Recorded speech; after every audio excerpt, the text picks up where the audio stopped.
Selamat pagi pemirsa semuanya. Apa kabarnya? Kembali lagi bersama dengan saya yang akan memandu acara hari ini, Dr. Catherine Hetsa. Kembali lagi pada program kita Ngopi, Ngobrol Penuh Inspirasi. Wah, bagaimana bulan puasanya? Apakah lancar? Bagaimana pertemuan-pertemuan bukbernya? Ya, sudah banyak sekali ya tempat-tempat yang penuh tentunya yang diisi oleh reuni-reuni, pertemuan-pertemuan keluarga. Bahagia sekali rasanya ya pemirsa semuanya. Hari ini kita tentunya akan membahas juga sesuatu yang penuh wawasan dan inspiratif ya. Pemirsa semuanya pernah mendengar orang-orang yang kalau sedang marah-marah gitu ya, terkenal dengan tensinya tinggi kali gitu ya, atau biasanya kalau bahasa medisnya dengan hipertensi. Nah, kata hipertensi ini pemirsa semuanya sudah sangat banyak sekali beredar di sekitar kita. Tetapi mirisnya ya pemirsa semuanya, angka kejadian atau orang-orang yang terkena hipertensi itu masih sangat tinggi. Tetapi masalahnya kesadaran masyarakat tentang yang namanya atau makna hipertensi itu masih sangat rendah. Banyak yang mengatakan ya kan pemirsa, oh enggak lah, aku kan masih muda, itu hanya orang tua saja atau usia lanjut yang akan terkena hipertensi. Atau banyak juga yang mungkin sudah mengetahui, oh saya ini memang bawaannya tensinya tinggi, tapi ngapain lah ya minum obat. Maka dari itu pemirsa semuanya, hari ini ngopi spesial dengan tema kita, hipertensi kenapa harus diobati. Jadi pemirsa semuanya tetap stay tune. Nanti akan ada pemaparan-pemaparan tentunya yang hari ini sudah kita siapkan dari narasumber kita yang luar biasa dan tentunya sangat berkompeten di bidangnya.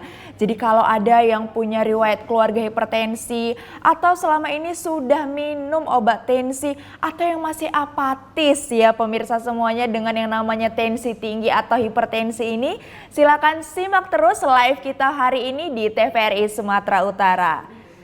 Oke, baik pemirsa semuanya, hari ini saya sudah bersama dengan narasumber kita yang luar biasa. Selamat pagi dokter. Selamat pagi Dr. Catherine, jumpa lagi. Ketemu lagi dengan kita ya. Jumpa Mang Permisa yang ada di rumah semuanya. Sumatera Utara yang ada di rumah ya. Halo pemirsa semuanya, ya hari ini kita tentunya bersama dengan Dr. Syafrizal Nasution, dokter spesialis penyakit dalam ya pemirsa, konsultan ginjal dan hipertensi. Wah, konsultannya saja sudah di-highlight ya pemirsa. Jadi bukan hanya sekedar dokter biasa ya. Jadi hari ini benar-benar didengar, disimak ya pemirsa semuanya. Supaya pemirsa semuanya tidak terkena hipertensi atau yang sudah terkena bisa hidup, meningkatkan kualitas hidupnya. Ya dokter, bagaimana kabarnya hari ini dokter? Alhamdulillah bagus, sehat. Lancar ya. Puasanya dokter? Masih lancar lah, karena laki-laki nggak ada alasan untuk nggak puasa. Wah, nggak ada alasan ya dokter ya. Alhamdulillah. Ya dokter, sesuai dengan tema kita pada hari ini ya dokter ya, hipertensi. Kenapa sih harus diobati? Ada yang mengatakan ya dokter ya bahwa hipertensi ini yang namanya silent killer. Gimana itu maksudnya dokter ya? Jadi gini, kenapa dibilang silent killer itu karena kebanyakan hipertensi ini tidak bergejala. Jadi misalnya kalau dia naik tekanan darah, sakit kepala, naik tekanan darah, jantung berdebar, tidak. Kebanyakan hipertensi itu tidak bergejala. Makanya banyak orang soal hipertensi ini sering salah asumsi ya. Pertama misalnya orang menganggap kapan dikatakan hipertensi. Jadi orang menganggap pertama saya hipertensi itu adalah 100 tekanan darah 100 ditambah umur. Wah. Misalnya umurnya 60, 160 batas hipertensi. Enggak benar itu. Oh, itu tidak benar ya dokter ya? Berapa. Kemudian saya ada menyatakan, berapapun tekanan darah saya 200, kalau masih sanggup jalan, masih sanggup main bola, masih sanggup beraktivitas, ya itu belum perlu diobati, masih itu lagi. Dan kebanyakan tidak bergejala. Itu lagi karena dia silent killer. Karena baik secara jangka panjang ataupun nanti secara akut itu akan menimbulkan komplikasi-komplikasi yang berhubungan dengan penyakit jantung pembuluh darah. Itu dia. Berarti silent killer, diam-diam membunuh ya dokter ya. Diam-diam membunuh silent. Tidak Sering tak bergejala, tapi wah dampaknya nanti di masa depan Di masa sangat depan panjang. luar biasa. Nah dokter, tanda-tanda ya dokter ya, seseorang itu bisa dikatakan hipertensi atau jangan-jangan nanti pemirsa semuanya salah kaprah ya yang di rumah ya. Oh ya ini saya ini kalau diukur 170 saya langsung tensi tinggi, atau saya ini 200 oh ini saya tensi tinggi, atau besok saya diukur lagi 100. Itu kapan itu dok seseorang itu betul-betul dikatakan hipertensi? Nah jadi karena kalau kita mendiagnosis seseorang itu menderita hipertensi, itu konsekuensinya adalah seumur hidup. Tentu untuk menegakkan diagnosis hipertensi itu memang harus dengan beberapa kali pengukuran dan dalam beberapa waktu yang berbeda untuk menentukan diagnosis hipertensi, karena ada konsekuensi menjadi penyakit yang seumur hidup. Dan satu lagi, istilahnya tidak ada nanti hipertensi itu dapat sembuh. Yang ada adalah istilahnya terkontrol. Jadi oleh karena itu kita melakukan pemeriksaan untuk pertama sekali untuk mengukur orang tekanan darah tinggi itu memang harus benar-benar serius. Kadang kita periksa tangan kiri, periksa tangan kanan, ada juga sekaligus ke kaki juga sampai begitu untuk gitu ya, mendiagnosis, apalagi untuk orang-orang tertentu ya. Satu lagi kan tekanan darah kita ini untuk ada variasi-variasinya nih. Variasi pagi, siang, sore, malam itu juga mempengaruhi juga. Ada namanya variasi diurnal, tekanan darah secara alamiah memang akan berubah. Jadi orang kalau dinyatakan dia hipertensi itu berarti ada mekanisme bagaimana supaya tekanan darah tetap normal tuh, baik dalam jangka panjang maupun jangka pendek sudah tidak tidak terperbaiki lagi. Jadi sebenarnya kita ini diberi Allah Subhanahu wa taala itu ada mekanisme bagaimana tubuh kita mampu membuat tekanan darah kita itu menjadi normal, walaupun bisa tiba-tiba naik menjadi normal. Kemudian yang terakhir, jadi pengukuran tekanan darah ini juga berbeda. Jadi ada orang yang dikenal kalau misalnya di rumah dia bagus, di fasilitas-fasilitas kesehatan dia tinggi, atau kebalikan. Nah itu juga menjadi perbedaan. Dulu dianggap, ini karena stres aja nih. Kalau di rumah bagus, di fasilitas kesehatan jumpa dokternya pakai baju putih, makanya ada dibilang hipertensi kerah putih ya. Dulu dianggap tuh variasi karena stres saja, tetapi sekarang data-data menunjukkan bahwa dengan perubahan tekanan darah ketika dia datang ke fasilitas rumah sakit saja itu sudah meningkat risiko kardiovaskular. Kalau kita bicara tekanan darah tinggi atau hipertensi itu sebenarnya permasalahannya adalah dengan meningkatnya tekanan darah itu meningkat risiko kardiovaskular. Nanti akan kita gambarkan berapa peningkatan tekanan darah sedikit saja itu meningkatkan risiko kardiovaskularnya. Berarti dengan hipertensi itu meningkatkan risiko kardiovaskular, komplikasi. Misalnya ya komplikasi daripada hipertensi lah ke jantung, gagal jantung, ke otak, stroke, ke ginjal, gagal ginjal, seperti itulah kira-kira. Sangat banyak sekali Sangat banyak sekali ya. Baik dokter. Nah, kapan nih kira-kira dokter, jika kan biasanya gimana tuh ciri-cirinya dokter, atau kayak sakit kepala saja sudah bisa, oh ini tensiku tinggi nih, atau ini pegal-pegal di belakang punggung itu rasanya saya tensi tinggi. Jika orangnya tidak bergejala dokter, kapan dia baiknya memeriksakan dokter? Sebenarnya setiap orang semua harus punya gambaran sebenarnya berapa tekanan darah dia. Harus tahu ya dokter pagi, ya. siang, sore, malam itu seperti itu, karena dia sering tidak bergejala ya.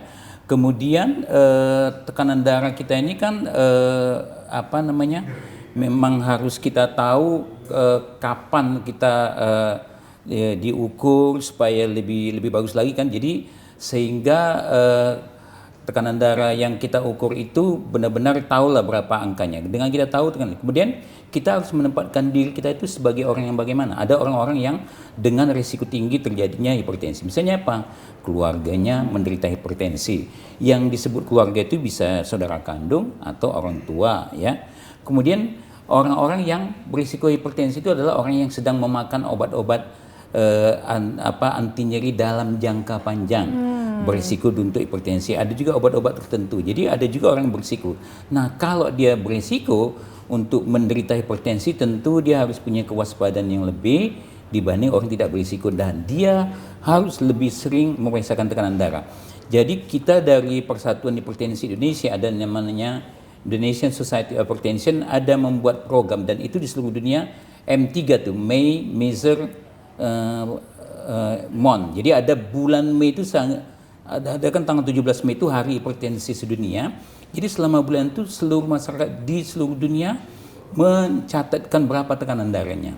Jadi kita punya gambaran tekanan darah seluruh rakyat Indonesia ini seperti itu. Wah, berarti waktu yang baiknya dok, contohnya nih, saya nih mau periksa nih dok, ya kan pemirsa semua mau periksa. Kalau dia habis datang gitu biasanya katanya terpengaruh nggak dok? Contohnya dia habis lari olahraga gitu dok. Tentu memeriksa tekanan darah itu harus memenuhi kaidah pemeriksaan. Jadi pemeriksaan itu ada pertama persiapan pasiennya, kemudian pemeriksaan alat dan pemeriksaan yang si pemeriksa. Nah pasien ini ada alasan. Pertama dia harus duduk dulu. Duduk itu tunggu. Jadi dia bilangnya sit atau rest. Sit itu duduk atau rest. Rest itu artinya istirahat lah ya. Jadi dia harus duduk dulu 2-3 menit dia. Jadi nggak boleh orang lagi lari diperiksa tekanan darahnya ya. Kemudian kita sampai mempersiapkan itu, pertama dia sampai tidak boleh ngomong. Nggak boleh ngomong ya dok. Kalaupun dia duduk, kakinya itu harus menyentuh lantai sampai begitu. Besi lagi ini aja nggak boleh. Oh sampai nggak boleh begitu. dok ya. Jadi ada aturan-aturan itu. Kemudian misalnya dia diperiksa tekanan darah pun nggak boleh sedang menahan kencing, menahan beol, sedang ngobrol-ngobrol sampai begitu. Nah, seperti itulah mengukur tekanan darah. Jadi harus benar-benar dalam keadaan rileks. Kemudian tekanan darah itu ya bisa kita periksa pagi, siang, sore, malam. Karena itu menggambarkan bagaimana tekanan darah, pola tekanan darah selama 24 jam. Oleh karena itu makanya sekarang kita lebih mengajukan pemeriksaan tekanan darah itu di rumah dengan alat sendiri. Terutama alat yang tadi alat-alat digital itu. Kenapa? Karena pemeriksaan tekanan darah di rumah itu lebih mencerminkan keadaan sehari-harinya dibanding misalnya diperiksa di klinik, lama nunggu dokternya, wajah dokternya agak kurang apa ya kan? Udah beda lagi kondisinya ya dok ya. Lain. Nah, jadi memang benar-benar lihat tekanan darah itu betul-betul diperiksa, nggak bisa sambil lari-lari. Jadi kadang-kadang kita tengok ya ada juga beberapa pemeriksaan tekanan di klinik bahkan itu ya dia periksanya tekanan darah pasiennya gini, ya kan? Atau dia gini tangannya gini, nggak bisa, dia misalnya duduk gini, dia harus gini, kaki menyentuh lantai sampai begini tuh. Kalau dia duduk, kalau tidur lain-lain memang udah tidur kan? Oke dokter, kiranya ini makin menarik ini pembahasannya dokter ya pemirsa semuanya. Tentu saja kita akan lanjutkan ya ngobrol inspirasi yang penuh makna ini. Baik kita jeda dulu dokter, kembali lagi pemirsa nanti stay tune terus di Ngopi Ngobrol Penuh Inspirasi.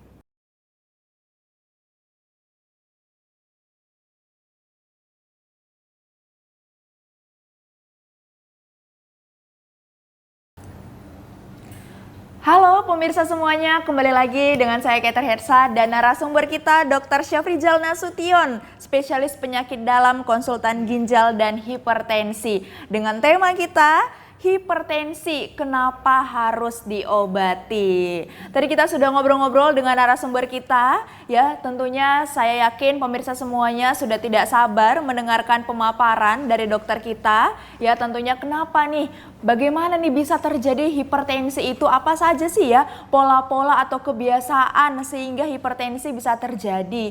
Terus bagaimana kalau sudah terjadi dan apakah memang harus diobati atau dibiarkan saja? Oke pemirsa semuanya, saya persilakan untuk Dr. Syafrizal memaparkan. Ya. Jadi kenapa kita pakai judul ini, memang di masyarakat memang masih banyak sekali ya orang belum mau diobati dengan alasan-alasan tertentu hipertensi. Nanti kita lihat datanya ya. Silakan slide-nya next. Ya, jadi kalau kita nyatakan tekanan darah hipertensi itu tadi ketika tekanan darah lebih besar dari 140 sistolnya, diastolnya lebih 90, berapapun usia itu sudah kita katakan hipertensi ya. Tetapi belakangan ini memang banyak juga definisi-definisi hipertensi itu yang berubah ya. Ada menyatakan kalau dia misalnya sakit gula dengan kencing manis 130-80 udah dianggap hipertensi, artinya sudah harus diturunkan. Pemeriksaan penyakit ginjal kronik juga 130-80. Jadi berubah. Jadi berbagai macam rekomendasi-rekomendasi petunjuk-petunjuk guideline mulai berubah. Makanya sekarang kita lihat nih, coba slide. Nah, jadi sebenarnya kenapa dibilang hipertensi itu apa yang paling bagus? Jadi kalau orang dengan tekanan darah tertentu, angka tertentu meningkatkan resiko penyakit kardiovaskularnya, ya, dan apabila diobati menghasilkan manfaat dibandingkan kerugian, itu yang kita sebut dengan hipertensi. Jadi itu nanti definisi ini sebenarnya bisa dipakai untuk kapanpun. Dalam keadaan tertentu masing-masing orang beda kapan dikatakan hipertensi tergantung karakteristiknya. Ya, oke. Mari kita lihat selanjutnya. Slide-nya. Oke. Nah, ini diagnosis hipertensi ditegakkan bila tekanan darah lebih besar 140/90. Jadi ada yang dikatakan optimal, ada yang dikatakan normal, ada yang masih normal tinggi. Nah, ketika mulai 1, 2, 3 sampai terisolasi, itulah yang kita sebut dengan hipertensi atau tadi sebut namanya darah tinggi ya. Tapi kalau naik darah tadi lain, ada yang gampang marah itu namanya naik darah. Oh, naik darah itu bukan naik tensi atau naik tensi ya. Oke, mari lanjut slide-nya. Nah, inilah faktor risiko hipertensi. Jadi ada faktor risiko hipertensi yang masih bisa kita modifikasi, ada yang tidak. Misalnya dari riwayat keluarga, umur, jenis kelamin. Tetapi ada juga yang masih bisa kita modifikasi. Misalnya kegemukan. Kalau berat badan kita bertambah ya, kemudian merokok itu akan meningkatkan risiko kardiovaskular, meningkatkan risiko tekanan darah juga yang semakin tinggi. Jadi ini masih bisa kita modifikasi, masih bisa kita lakukan penanganan ya. Jadi kita kontrol lah itu ya. Kemudian slide-nya selanjutnya. Nah, itu tadi yang saya bilang. Jadi kalau orang itu menyatakan hipertensi ini sebenarnya ada dua pemisahan. Kadang kita merasakan, waktu di fasilitas kesehatan diperiksa tekanan darah tinggi, sebenarnya nggak cukup. Kalau sekarang petunjuk-petunjuk daripada rekomendasi hipertensi sekarang itu harus diperiksa di rumah dan di fasilitas kesehatan. Nanti ada berbagai macam variasinya. Jadi kalau orang disebut dia tidak hipertensi, harus dibedakan di rumah normal dan di fasilitas kesehatan normal. Atau yang hipertensi, dua-dua memang tekanan darah mau kriteria diukur. Baik ini. Nah, ada juga namanya hipertensi tersembunyi. Kalau datang sama kita praktek ya, berarti kayaknya normal ya, tapi di rumah tinggi tensinya. Kita dapat dengar cerita sering melempar-lempar barang ya kan, sering marah-marah, terutama tanggal tua, cuma belum dikurangi tekanan darahnya. Kita suruh coba periksa tekanan di rumah. Ini mungkin hipertensinya tersembunyi. Pas sampai di muka kita aja pas di fasilitas kesehatan baru tidak tunjukkan hipertensi. Tapi ada juga yang kebalikannya ya, seperti gitu. Nah, paling bagus yang benar-benar yang tidak hipertensi ini baru benar-benar ya benar tidak hipertensi dan tentu risiko kardiovaskularnya tidak meningkat.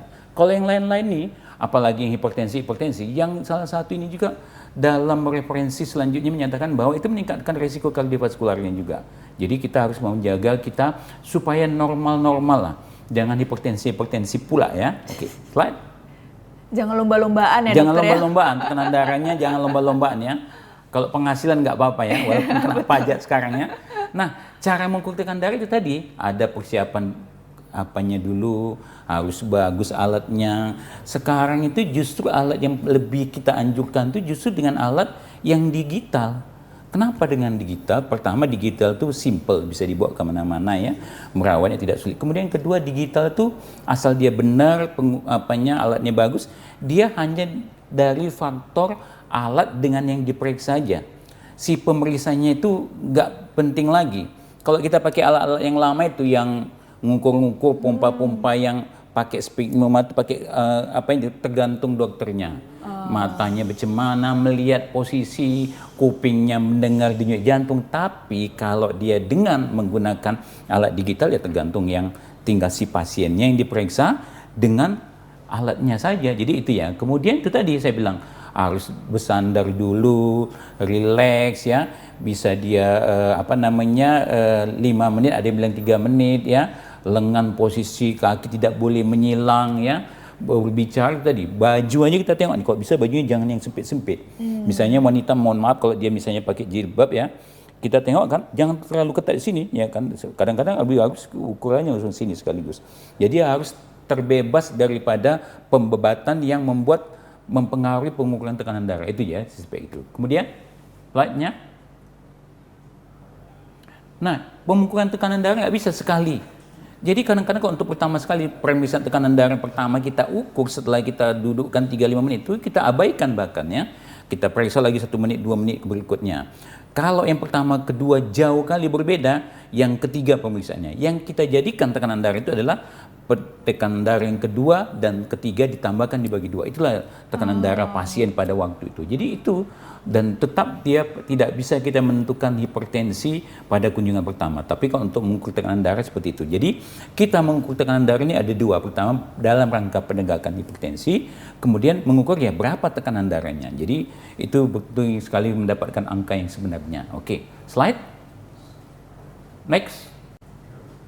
Nah ini dia. Kalau kita lihat dari prevalensi hipertensi Indonesia ini kan kita judulnya adalah kenapa harus diobati. Ini tadi memang kalau dari prevalensinya memang tinggi di Indonesia nya. Jadi bayangkan kalau yang diukur ini hampir 30-35% orang. Jadi kalau di sini ada 10 orang, ada 3 orang yang hipertensi ya. Yang pasti bukan kita ya kayaknya. Iya, bukan kita dong. Insya Allah. Minimal sebelum buka puasa nantilah ya. Oke, slide selanjutnya, nextnya. Nah ini kalau kita tengok dari peningkatan dari itu 34,1% seluruh Indonesia. Tapi kalau di Sumatera Utara itu masih 29 lah, di rendah daripada angka nasionalnya ya, lebih kalau dibanding daerah-daerah lain. Tapi Kalimantan Selatan ini yang paling tinggi. Saya nggak tahu kenapa Kalimantan Selatan paling tinggi ya. Makanannya enak mungkin dong. Makanannya enak, banyak ketupat ketupat lontong ketupat gitu kali ya. Oke, slide. Nah ini yang salah satu yang lagi penting. Jadi kalau kita lihat prevalensi daripada hipertensi ini adalah 8,8% ya. Jadi 8,8% ini dia dinyatakan dia hipertensi. Jadi hanya 54% saja orang yang rutin makan obat. Sisanya sekitar hampir 46% itu ada 32% yang tidak rutin dan 13% itu tidak makan obat. Bayangkan cuman setengah aja tuh ya. Nah, kenapa orang yang tidak rutin dan tidak makan obat? Pertama, merasa sudah sehat. Salah satu penyebab kenapa Indonesia ini hipertensi itu banyak memberikan komplikasi karena gini, kalau dia menderita hipertensi, makan obat tekanan darah, tensinya normal, diberhentikannya. Betul. Aku udah sembuh, nggak perlu lagi. Padahal dia tekanan darahnya bagus, terkontrol karena dia makan obat. Nah itu dia salah satunya, merasa sudah sehat. Kemudian satu lagi, minum obat, sering lupa, itu tidak mampu beli obat rutin, itu lainlah ceritanya, tidak tahan obat, tidak ada pasien kes. Ya itu seperti itu banyak ya. Jadi dan ini yang merasa sudah sehat ini 60% dari yang tadi 46% itu, bayangkan. Jadi banyak kali kesalahan itu ya. Oke, terus slide. Nah ini tadi kita tengok peningkatan di tahun 2003 ini kan ada juga riset kesehatan dasar itu memang turun ya dari 29% menjadi 25% untuk Sumatera Utara. Secara nasional pun turun juga ya dari 34-30. Tapi ada juga daerah-daerah yang malah meningkat. Tapi tetap rata-ratanya adalah 30% penduduk Indonesia itu menderita hipertensi. Jadi sepertiga lah, naik lah. Jadi kalau ada 10 orang sini berarti dia ada sekitar 3 orang ya yang menderita hipertensi. Oke, slide. Nah, ini yang berhubungan dengan salah satu kompetensi gagal ginjal. Penyumbang gagal ginjal paling banyak itu ya dari hipertensi ya. Ya, jadi tadi salah satunya kenapa? Karena orang merasa kalau tensinya bagus ya, dia merasa oh saya sudah sembuh, nggak perlu lagi makan obat, itu tadi ya. Oke, slide. Nah, kenapa dengan hipertensi ini? Kenapa kita harus mengobati? Apa rupanya hipertensi ini? Mengganggu kali, mengancam kali, mengerikan kali, ya memang betul mengerikan. Nah, kalau kita lihat ini gambar ini menunjukkan berbagai macam negara ya, negara dengan income-nya tinggi, negara Asia Barat, negara kita ini yang orange-orange itu ya, negara Southeast Asia. Nah, di sini menunjukkan bahwa hipertensi itu atau tekanan darah tinggi itu menjadi penyebab kematian di seluruh dunia, di antara di seluruh negara dengan berbagai macam latar belakang, tingkat kemajuan negara maju atau berkembang dibanding dengan keadaan-keadaan yang lainnya. Coba bayangkan itu ya. Jadi memang menjadi masalah. Jadi kalau di Indonesia bermasalah hipertensi, kita nggak heran karena seluruh dunia, bahkan di negara-negara maju sekalipun ya. Jadi penyakit hipertensi ini bisa kita bilang bukan kaleng-kaleng juga lah ya. Kaleng-kaleng ya. Oke, slide. Nah, satu lagi hipertensi itu dia paradoks. Paradoks itu ya, Dr. Catherine, dia sebenarnya gampang untuk didiagnosiskan karena banyak alat ukur tekanan darah itu gampang kita dapat ya. Kemudian dia mudah juga untuk diobati ya. Ya udah kasih obat. Kemudian obat juga sekarang udah macam-macam ya semua. Jadi, nah tapi itulah ya, hanya 30% yang sadar mengalaminya, 50% yang diobati, kemudian hanya 51% mencapai target. Jadi itu paradoks sekali ya di antara kemudahan-kemudahan yang kita dapatkan ya. Oke, lanjut slide-nya. Itu tadi 80% dari pasien hipertensi pria wanita biasanya jarang dia datang dengan hipertensi tok. Gak pernah orang datang, oh kita periksa cuma tekanan darah tinggi. Misalnya dia dengan obesitas, ada penyakit jantung lah, ada kencing manis, jadi macam-macam tuh. Bahkan yang paling banyak itu dengan 2 atau 3 penyebabnya, dengan penyertanya. Itu yang paling sering. Sehingga ya orang-orang hipertensi ini tentu resiko kardiovaskularnya meningkat karena dia bukan satu saja ya. Oke, selanjutnya. Nah itu tadi, tekanan darah justru sulit terkendali pada pasien yang risiko tinggi. Itu pula yang tekanan darah yang cuman tekanan darah tinggi saja, dia tidak ada penyakit lain, itu lebih gampang untuk tangani. Tapi yang ini lebih sulit. Banyak penyakit itu justru lebih gampang untuk risiko kardiovaskularnya, baik dalam jangka panjang maupun jangka pendek. Oke, terus slide-nya. Kemudian ini tadi, inilah ya. Jadi kalau tekanan darah sistol kita naik 20, naik 10 saja, ini bandingkan ya, yang 115/75. Begitu naik 20 yang atasnya menjadi 135 sistol, yang diastol naik 10 itu naiknya 2 kali lipat risiko kardiovaskularnya. Jadi ini, jadi 20/10 itu angkanya itu benar-benar meningkatkan risiko kardiovaskular. Jadi memang betul-betul harus kita pandai. Itulah pentingnya bagaimana menjaga tekanan darah kita tidak naik ya. Oke. Nah, ini lagi. Jadi kalau kita punya penyakit hipertensi diobati tapi tidak tercapai targetnya atau sekedar dia berobat saja, itu sama aja dengan tidak diobati. Lihat nih. 35% hipertensi tidak terkendali itu dia akan risiko kardiovaskularnya 35%. Yang tidak diobati 48%. Tapi kalau dia seperti yang kita inginkan, hipertensi itu dia terkendali, mencapai target yang kita inginkan, maka risiko kardiovaskularnya 17%. Baru dapat. Jadi tanggung-tanggung kalau memang tidak terkendali, lebih bagus ya sama saja dengan tidak diobati. Kemudian ini tadi ya. Nah, ini tadi kenapa pentingnya harus diobati. Penurunan 2 mm air raksa saja langsung turun ya risiko penyakit jantung iskemiknya, risiko stroke. Terus slide. Bagaimana kalau 10 turunnya? Lebih lagi. Jadi begitu diturunkan risikonya turun, begitu naik risikonya naik. Jadi itu yang paling penting kenapa kita memang harus mengobati hipertensi. Oke, slide selanjutnya. Nah, ini tadi. Dan yang paling sering adalah sekarang ini hanya jarang sekali orang yang cukup dengan satu obat antihipertensi saja untuk mampu mengontrol. Rata-rata lebih daripada 1, bahkan 2 dan 3. Jadi memang benar-benar harus diobati dengan seksama, dengan cara sesingkat-singkatnya. Proklamasi 1945. Seperti itulah. Kayak begitulah ya mungkin ya. Itu yang kenapa memang harus diobati. Jadi kesimpulannya memang harus diobati. Oke. Masih ada lagi dok slide-nya? Coba. Oh ini tadi komplikasi hipertensi tadi ya. Ya itu tadi kita sama-sama tahu penyakit jantung, stroke, penyakit ginjal ya. Dia komplikasi-komplikasi ini yang kita takutkan kalau tekanan darah tidak kontrol, dan apabila kita turunkan maka ini komplikasi hipertensi ini tidak akan terjadi ya. Oke. Kita lihat lagi bagaimana tips-tips untuk ini ya. Jadi tips untuk mengendalikan hipertensi ini ada yang kita singkat patuh ya.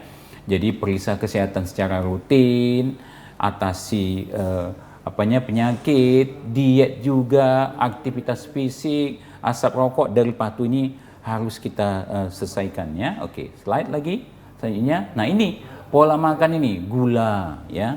Tahu kita nih kalau di mana-mana ini gula ya. Kalau di supermarket itu rata-rata makanan-makanan itu manisnya minta ampun ya. Wah, itu yang kayak itu. Kemudian garam ya. Jadi garam ini 1 sendok teh yang paling bagus ya. Inilah tips-tips kita ya. Kemudian protein, cukup buah-buah. Jadi ada juga tips-tips mengontrol tekanan darah kita secara teratur ya. Jadi hati-hati juga, obat penting untuk dijaga, minum obat secara teratur. Nah salah satu penting kita ya ketika kita diberi obat antihipertensi, ya kita harus mengukur tekanan darah kita supaya kita tahu mencapai target apa tidak. Jadi bukan sekedar kita makan obat saja. Jadi harus mencapai target yang diinginkan. Target yang diinginkan itu dengan cara apa? Dengan kita mengukur tekanan darah. Jadi ketika berjumpa sama dokter, dok, tekanan darah saya sudah segini pagi, siang, sore, malam. Saya selalu minta gitu. Kenapa? Kita tekanan darah itu pertama periksa pagi, siang, sore, malam. Supaya apa? Pertama kita tahu angkanya berapa. Jadi misalnya rata-rata kita mencapai target ini kalau tekanan darahnya tanpa komplikasi apapun itu di bawah 140/90. Tetapi kalau dia ada penyakit ginjal di bawah 130/80. Kemudian harus stabil pagi, siang, sore, malam. Kemudian dengan tahu pagi, siang, sore, malam, kadang-kadang itu bisa juga menjadi penentu dokter. Oh, bagusnya ibu ini makan obatnya pagi, siang, sore atau malam. Jadi penting sekali. Jadi penting sekali mengukur tekanan darah. Jadi inti dari semua ini ya mengukurlah tekanan darah. Kita harus tahu lah berapa tekanan darah kita ya. Jangan kita tahu berapa nomor telepon orang, nomor rekening orang, tapi tekanan darah kita sendiri nggak tahu ya. Kemudian adalah obat alat anti hipertensi. Alat hipertensi itu sekarang nggak terlalu mahal ya, gampang ya. Jadi itulah dia. Jadi bisa buka juga nanti di toko di rumah ya. Menyediakan pembukaan tekanan darah 20.000 sekali ukur, kan lumayan ya. Panggil tetangga-tetangga ya dok ya, ayo cek tensi gitu ya dok ya. Oke dokter, luar biasa sekali ya dokter ya penjelasan dari dokter, dan rasanya kita ingin banyak sekali pertanyaan, tetapi kita jeda dulu dokter, dokter bisa duduk dulu. Baik pemirsa semuanya, kita jeda dulu, nanti kita akan kembali lagi di Ngopi Ngobrol Penuh Inspirasi.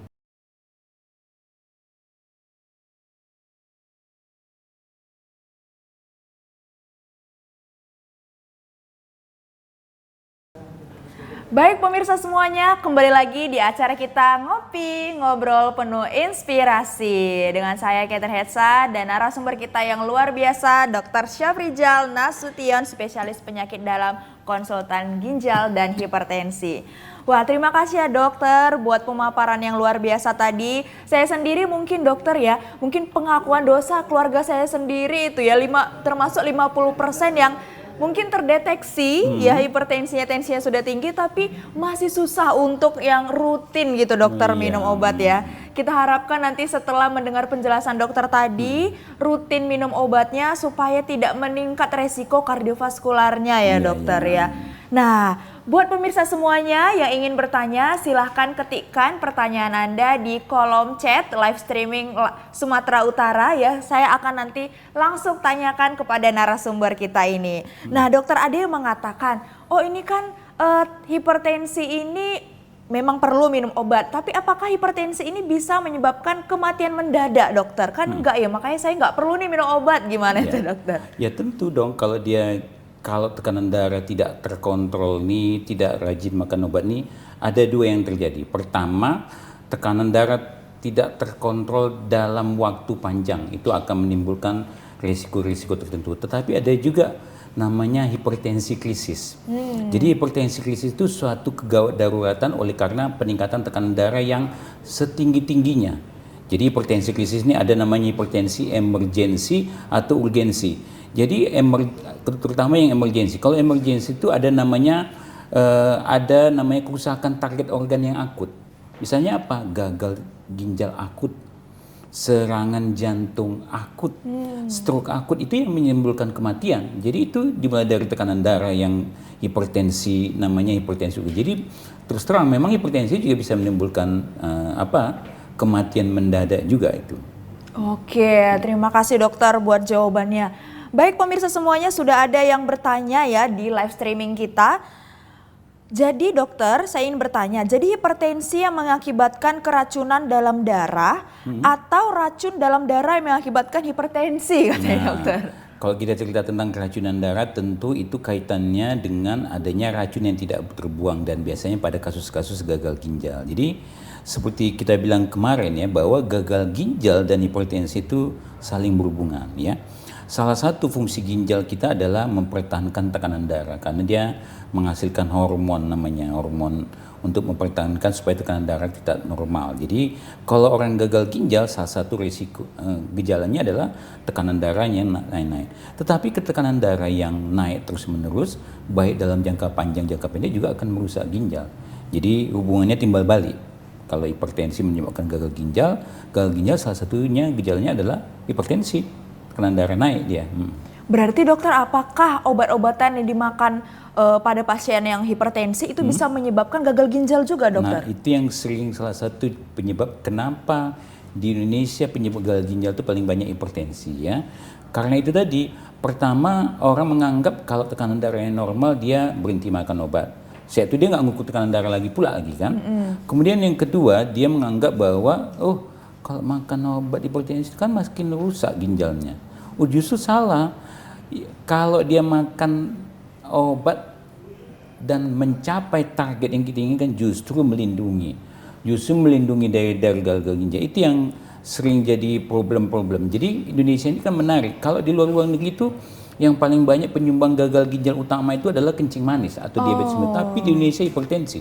Ya gara-gara seperti itu, karena banyaknya asumsi di masyarakat bahwa ya kalau makan obat banyak-banyak gagal ginjal. Ya kalau makan obat yang nggak perlu, yang tidak mencapai target yang diinginkan, tidak dalam pengawasan dokter, maka ya tentu akan resikonya gagal ginjal salah satunya. Itu.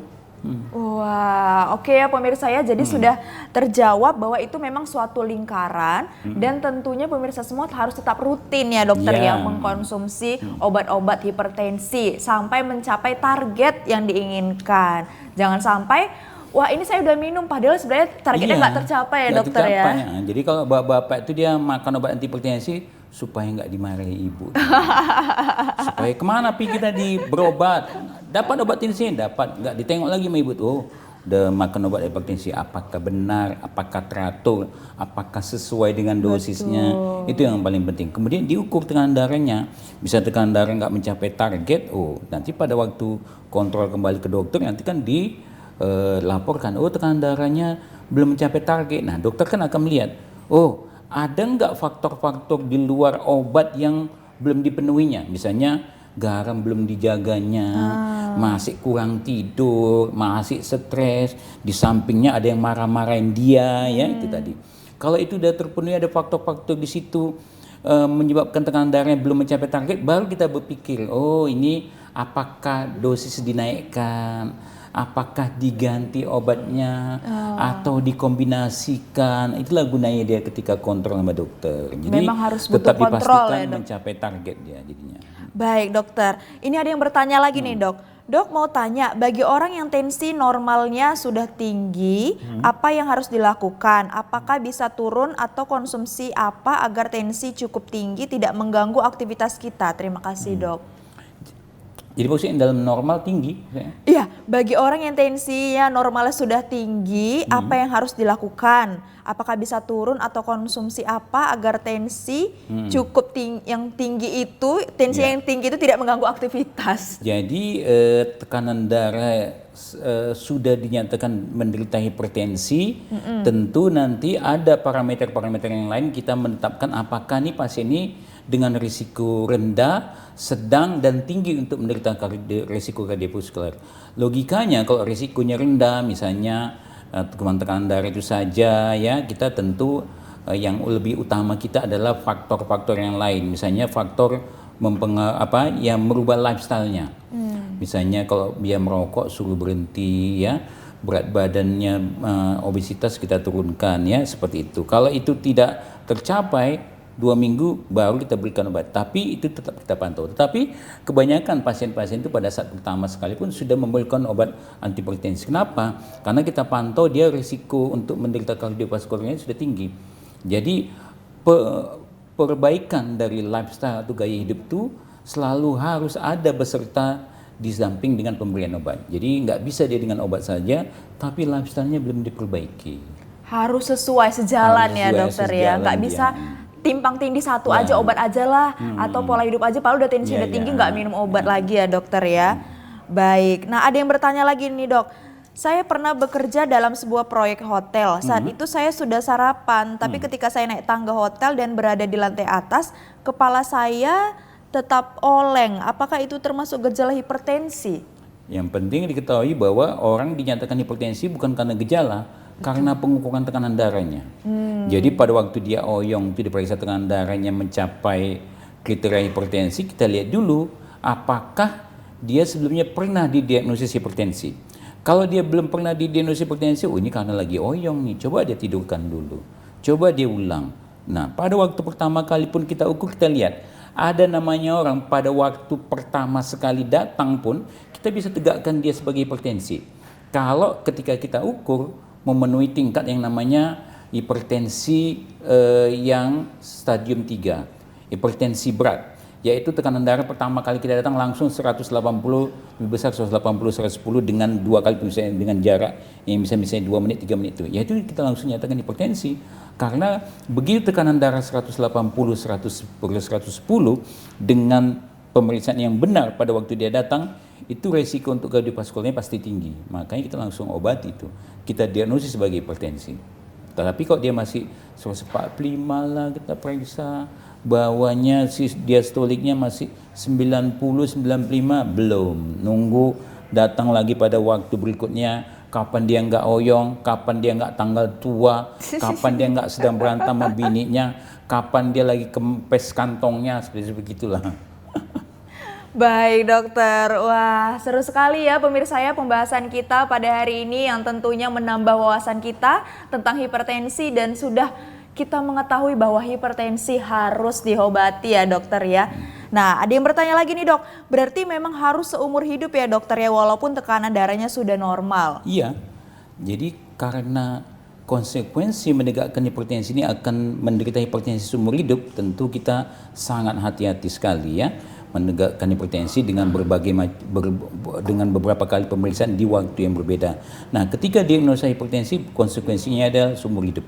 Ketika tekanan darahnya bagus, tidak memenuhi kriteria hipertensi lagi karena makan obat, kita nggak bilang dia sembuh. Kita bilang dia terkontrol. Terkontrol kenapa? Karena dia makan obat. Begitu dia tidak makan obat, naik lagi tekanan darahnya. Wah, baik dokter. Tidak terasa dokter, kita ngobrol-ngobrol sudah hampir 1 jam ya dokter ya. Dan kita sudah sampai di penghujung acara kita ya dokter. Semoga nanti seluruh pertanyaan-pertanyaan pemirsa, saya sarankan pemirsa tetap kontrol dan konsultasi kepada dokter-dokter terdekat. Atau nanti boleh tanya-tanya ya dokter ini prakteknya di mana ya kan.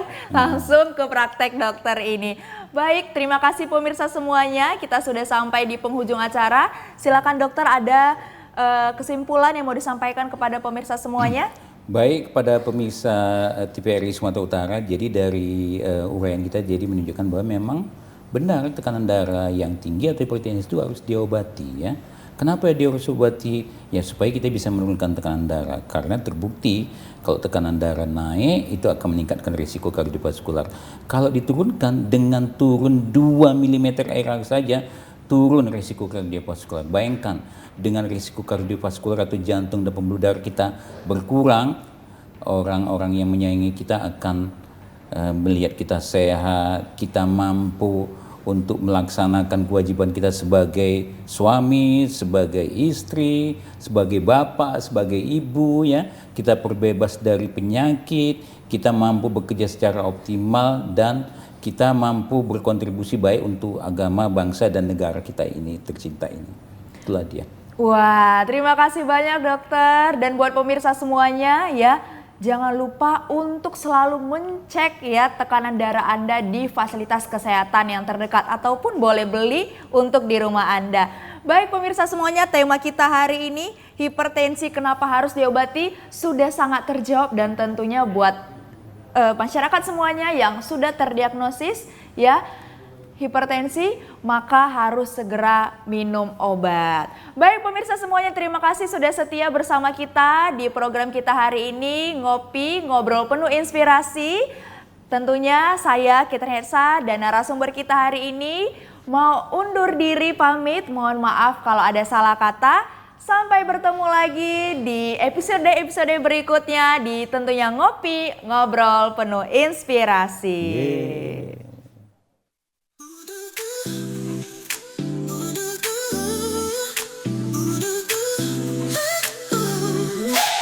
Hari datang menyapa, aroma kopi terasa. Secangkir hangat di tangan, cerita mulai mengalir.